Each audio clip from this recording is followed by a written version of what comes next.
여러분 반갑습니다. I'm Kwon So-wa and this is K-Culture Dive. Join us in exploring everything in Korean culture, from K-entertainment to AI news, K-culture in photos. And for our Hallyu People segment today, we dive into the story of a haenyeo diving in the waters of Jeju. And with that, let's dive into our show. Joining us this Wednesday is my co-host Walter Lee. Walter, happy Wednesday. Happy Wednesday, Soa, and hello to everyone joining us on K-Culture Dive today. I'm Walter Lee, here to co-host alongside Soa and bring you the latest in K-entertainment news. So today on K-Enter, Walter, we're going to focus on boy groups. And we're going to start in the city of Las Vegas, which was lit up in the color of red. Yes. And you're going to tell us why. Yes, indeed. It seems like the track that BTS have, Swim, is bringing water wherever it goes because BTS transformed Las Vegas into a sea of red with its large-scale fan event, BTS The City Arirang, in Las Vegas. Now, the city project is an immersive offline experience held in cities hosting BTS's concerts, allowing fans to enjoy a wide range of BTS-themed content throughout the city beyond the concert venue itself. Now, the event was timed to coincide with BTS's 4 concerts in Las Vegas, the last concert being May 28th, local time. Now, across the Las Vegas Strip, iconic landmarks and hotel buildings such as the High Roller, the Paris Las Vegas Eiffel Tower, and the Las Vegas Gateway Arches were illuminated in red, the signature color of BTS's latest album, Arirang. Now, one major resort in the heart of the Strip even hosted a 6-minute firework display set to BTS's new tracks, Normal and Hooligan. According to Big Hit Music, fans responded enthusiastically as they experienced BTS's music and concept, creating a festival-like atmosphere through what's known as Sin City. Right, and I can imagine that the excitement surrounding the remaining performances is growing even bigger after BTS's huge win at the American Music Awards. Yes. But Walter, let's move on to some records achieved by another big boy group. Yes, indeed. According to JYP Entertainment on Tuesday, Stray Kids achieved cumulative shipments of just over 40 million copies as of April 2026 across their 28 albums released in Korea and also Japan. Now, their 19 Korean albums recorded more than 35 million cumulative shipments based on Circle Chart data, while their 9 Japanese release reached around 4.5 million copies. Now, since debuting in 2018, Stray Kids have gained immense popularity with songs such as Chick Chick Boom and Backdoor. The group have found success not only in Korea but also internationally, setting a new record last year when their album Do It reached #1 on the Billboard 200 chart for the 8th consecutive chart-topping album. Stray Kids are set to headline the New York's Governor's Ball Music Festival on June 6th and Brazil's Rock in Rio on September 11th local time. Wow, headlining those major stages really shows how big the influence of Stray Kids has grown on the global music stage. But Walter, we're going to wrap up with another boy group, and this time we're talking about a debut anniversary and a very meaningful gesture. Indeed we are. So yes, 17 marked their debut's 11th anniversary on Tuesday by making a donation to Korean National Commission for UNESCO. The exact donation amount was not revealed, however, according to the organization. The group chose for the funds to be sent to support a scholarship program helping students in Laos continue their secondary education. Now, the Secretary General of the Korean National Commission for UNESCO expressed gratitude for 17's ongoing support since 2022, stating that the latest donation will help disadvantaged students in Laos pursue a more stable education and create better opportunities for their future. In June 2024, 17 also became the first K-pop artist to be appointed UNESCO Youth Goodwill Ambassadors. Walter, I can't believe it's already been a year since we talked about their big 10-year anniversary when they had their B-Day party here in Seoul. Yes, I remember. But thank you very much for those updates, Walter, and stick around. Will do. All right, now we move on to our AI anchor Arang for more on the culture front. Arang. Thanks, Swa. Here's your AI guide to the latest cultural headlines from Korea. Let's begin with our top story. Culture Minister Chu Hyung has congratulated K-pop artists for their big wins at the American Music Awards. In particular, he praised BTS, who took home awards in 3 categories, including Artist of the Year, saying the achievement reflects the group's full return to the global music scene and underscores their unrivaled presence. He added that the milestone would leave a lasting mark on pop music history. The EMAs are considered one of the 3 major U.S. music awards shows, alongside the Grammy Awards and the Billboard Music Awards. Amid controversy over price gouging by some accommodations ahead of BTS's World Tour concert in Busan next month, a fair stay challenge offering free or low-cost lodging is gaining momentum. Local temples will offer temple stays free or at fair prices, while universities and public institutions have also joined the initiative. Participating organizations include Bamasa, Hongbopsa, and Sonamsa temples, as well as Busan National University, Pugyong National University, and Busan Metropolitan City Corporation's Arpine Hotel. More than 100 rooms are being made available through the challenge, accommodating over 400 people. Many stays are free, while the highest rate is capped at 130,000 won, or roughly $87. A 4.3-kilometer street-side garden has been created connecting Gyeongbokgung Palace and the Blue House, designed to provide a walkover space that blends seasonal scenery and historic landmarks. The street garden links Gyeongbokgung, Samcheongno, Hyojaro, and the Blue House. A total of 346 million won, or around $230,600, was invested in the garden project over the past 3 years. Jongno-gu District pledged to continue transforming the area into a vibrant green corridor known for its scenic streets and pedestrian-friendly spaces. That's all from me. Turning now to a quick look at more K-culture stories making headlines today.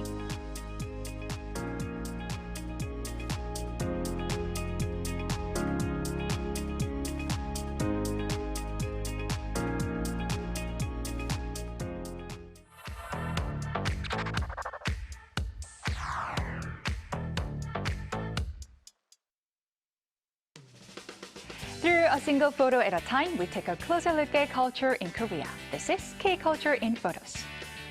This week in Korea, one word perfectly captures the mood: 초여름, or early summer. It's that short seasonal moment when spring begins to end and summer starts to settle in. These photos show people enjoying the turquoise waters of Hamdeok Beach on Jeju Island, one of Korea's best-known early summer spots. Warm sunshine, ocean breezes, and clear skies are drawing people outdoors earlier than usual this year. And honestly, some scenes already look like midsummer. At beaches in Busan, people are wearing swimsuits, short sleeves, and even going into the water. With crowded shorelines and bright sunshine, it already feels like peak vacation season in parts of Korea. But early summer in Korea isn't only about beaches. These photos show people relaxing beneath giant pine trees, enjoying the cool, natural shade. And finally, one of Korea's signature early summer foods, chodang corn. Known for its extra sweetness and juicy texture, this seasonal corn is especially popular in June. For many Koreans, it's a taste that signals the beginning of summer. At first glance, this photo almost looks like a sudden sweep storm, but these people are actually taking part in the Chuncheon Mime Festival, one of Korea's most famous outdoor performance festivals held every year in early summer in Chuncheon, Gangwon-do Province. One of the festival's most popular events is a giant water celebration. Powerful water sprays shoot into the air as crowds dance, run, and cool off together. And from above, the scene almost looks like a huge summer party filled with colorful outfits, water guns, and even bubbles floating through the streets. But the festival is not only about water play. Visitors can also enjoy mime performances, street art, music, and interactive shows that turn the entire city into an outdoor stage. And after sunset, the atmosphere becomes even more dramatic. Nighttime events like the famous Goblin Party fill the streets with fire performances, music, and dancing, creating one of Korea's most energetic early summer festivals. Look at these heels. What kind of shoes do you think they are? These ultra-high platform shoes, sometimes reaching nearly 20 centimeters, are becoming known online in Korea as standing shoes. And here's why. Fans wear them at standing concerts to get a better view of their favorite K-pop idols. Honestly, some people almost look like they are standing on top of the shoes rather than wearing them. The trend has grown so much that rental posts are now appearing online, and the shoes come in many different styles and heights. But there are also safety concerns because the platforms are extremely high. Some people worry about falls or injuries in packed concert venues. Still, many fans say the chance to clearly see their favorite idols makes the shoes worth trying, carefully, of course. In Korea these days, some young people say collecting luck is harder than collecting gold. The trend is called lucky maxing, a newly coined term describing people trying to attract as much good fortune as possible through everyday habits and rituals. These small horses and cat dolls are part of the trend. Many people hang them at home, hoping for protection and good luck. And this crowded hiking scene at Gwanaksan Mountain reflects another growing belief among young Koreans that certain places can bring specific kinds of fortune, like exam luck or career luck. Stationery stores are selling cute lucky charms with messages like everything will go well, while even museums and discount stores are releasing fortune-themed goods. Near Hongdae Station, vendors selling four-leaf clover items are also drawing attention from younger shoppers looking for a little extra luck in daily life. Today's photos capture the energy, emotions, and new trends shaping life in Korea now.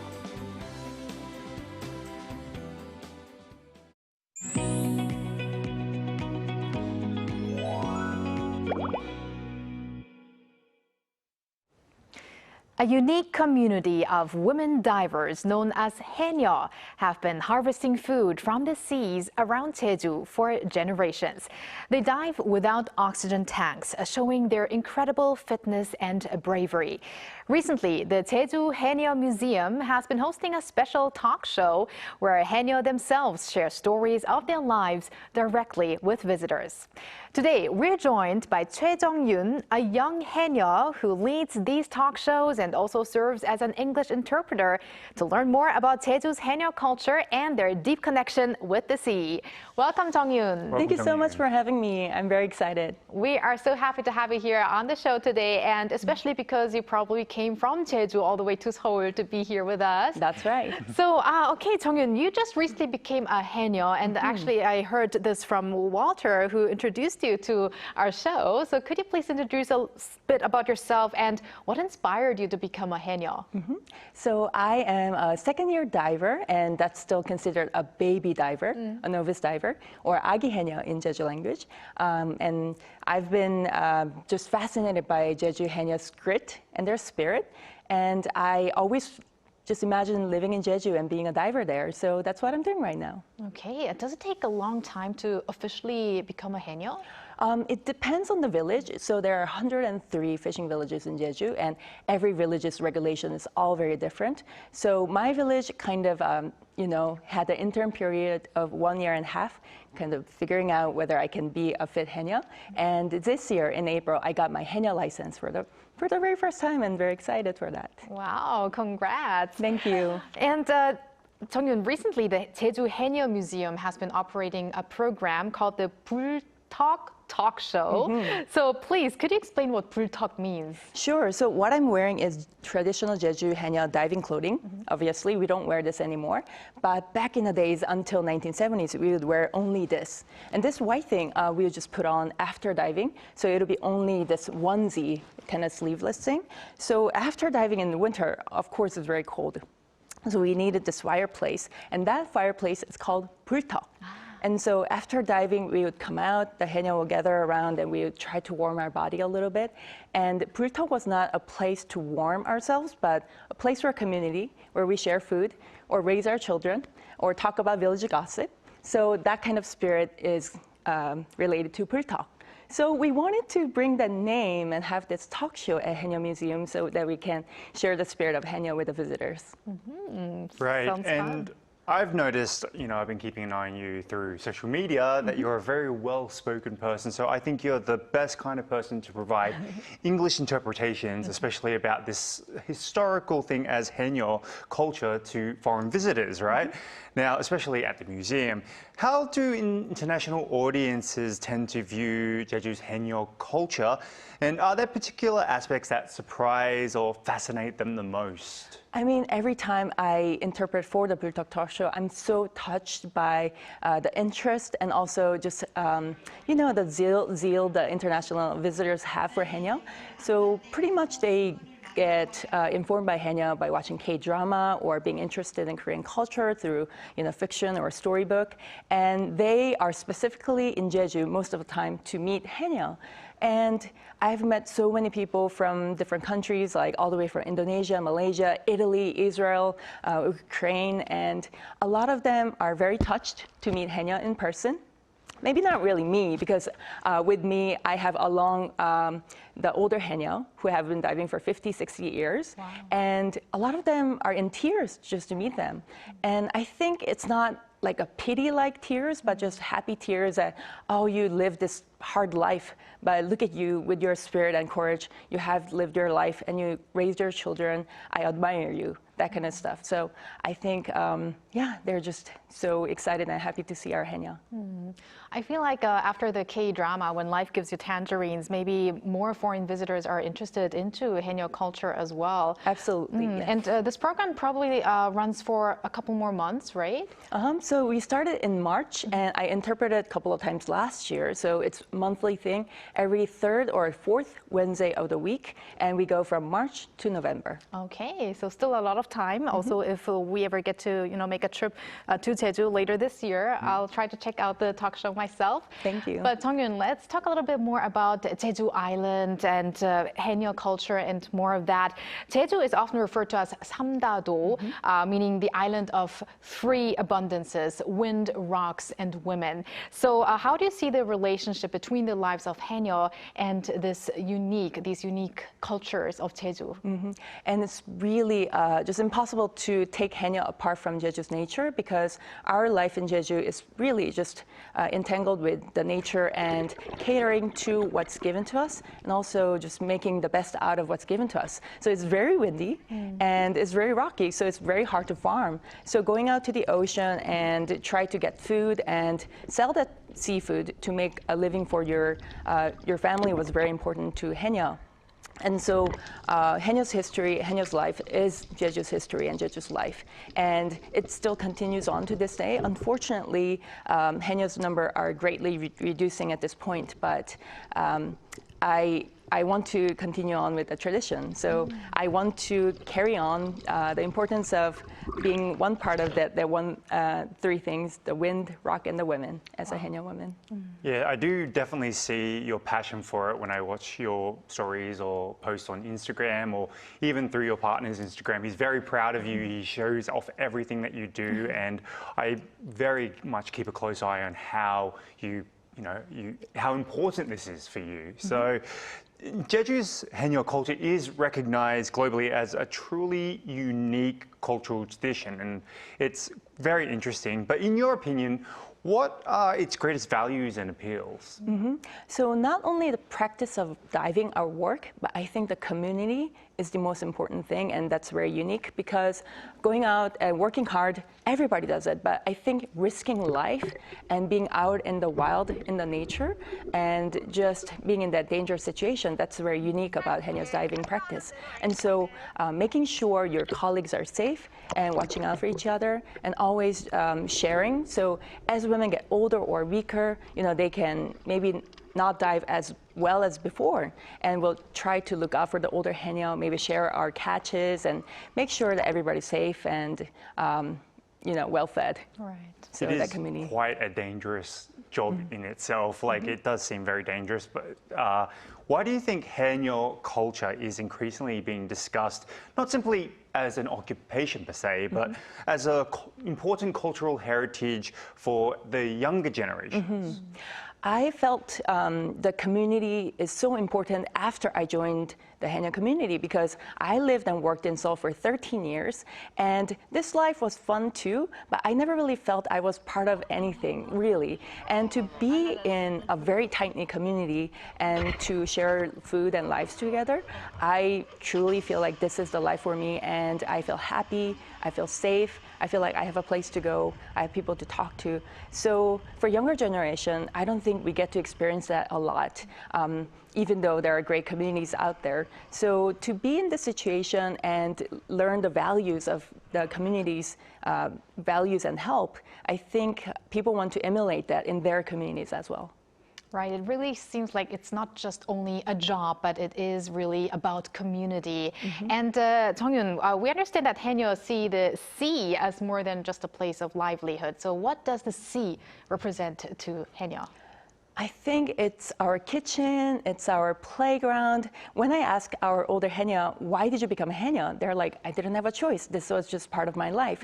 So when they first start training as a haenyeo, they don't know if they're being trained. They're just out there playing.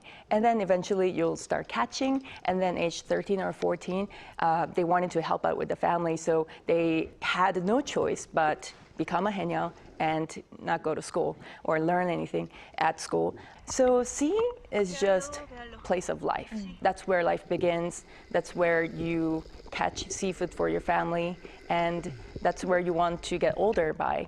And so in my village, recently 3 haenyeo retired, and even though they're not diving anymore, they would come out to the ocean, they would ride their little motorcycle, and they just want to observe the sea because that's what they've done for the past 7 decades. So they want to continue just being by the ocean. So they would be part of the bultak too? So bultak was a practice in the past. I think bultak started to disappear in 1970s because now we have something called changing room. So we have a building with warm, heated seat and hot water running. So the changing room is like a modern day bultak for haenyeo. Nice. Right, and just before our last question, Jong-yoon, I have noticed a massive change with you and your partner as soon as you moved to Jeju. I heard about it long before you actually moved, and you give the international audience so much back to Jeju. I think Jeju is very much appreciative of people like you. I mean, you document a lot of stuff, you talk about a lot of stuff, you have your own radio show, etc. I really think that Jeju has found great residence in yourself and in your partner. So, on behalf of Jeju, I'm sure they're very, very proud to have you there. And last but not least, becoming a haenyeo likely changed the way that you view the ocean itself. Are there any life lessons or wisdom you have learned from the sea? From the ocean, I think the grit and spirit of Jeju haenyeo's wisdom lives with me every day. So whenever I dive, there are times when I think I saw a seafood, a conch maybe, and then I'll dive, and then it wasn't a conch, it was a rock, and then I'll come out empty-handed. And the haenyeos will tell me, no, you never cannot come out empty-handed. You have to come out even at least a rock or something. So they're saying, if you are holding your breath, risking something to go out and get something, then you just have to come out with something in your hand. So that kind of just courage and grit of, just making your life, that's something I learned from them. Wow, fascinating. Jong-yoon, thank you very much for sharing your story with us today. I think you're going to be a big inspiration, especially to the coming generations who want to become a haenyeo. So thank you very much and keep in touch. Thank you. Thank you so much for having me. And thank you, Walter, as always. We're going to have you here back soon. See you very soon. Thanks for watching and your interest in everything K-culture. Please tune in again tomorrow, 2 p.m. Korea time. Keep diving.